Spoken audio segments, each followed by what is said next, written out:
Now, out of all these players, the best player is Trevon Diggs. I understand how he's been a hurt guy of recent, and he hasn't been on that elite level when it comes to generating turnovers like we saw earlier in his career. However, him being a starter and a quality starter for you in your defense has been something that the Dallas Cowboys have been needing to get out of these second and third round picks.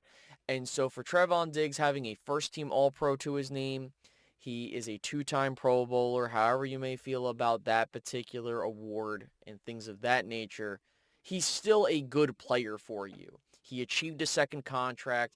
He's been hurt. He might not be on the team moving forward, but the fact of the matter is to get a player of his caliber at that particular draft selection is important. Then you go to round 3. You got Neville Gallimore, the defensive tackle out of Oklahoma.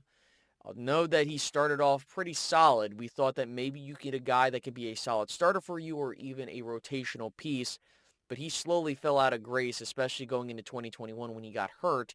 And then eventually the following year after that, Jonathan Hankins came in and took a lot of those snaps away from him.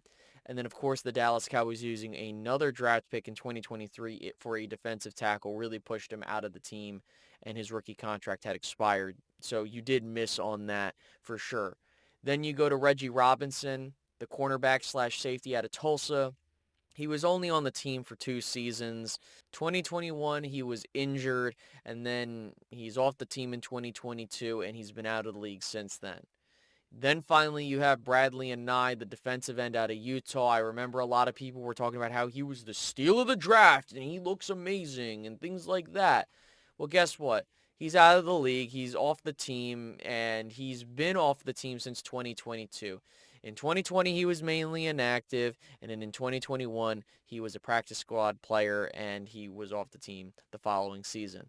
Now, when you look at this particular draft class, you only had one hit out of the other players that you drafted, and when you get to guys in rounds 4 and 5, you want those guys to be good backups for you, but unfortunately, you didn't. So you only have one dude that's still from this draft class on your team on the defensive side of the ball.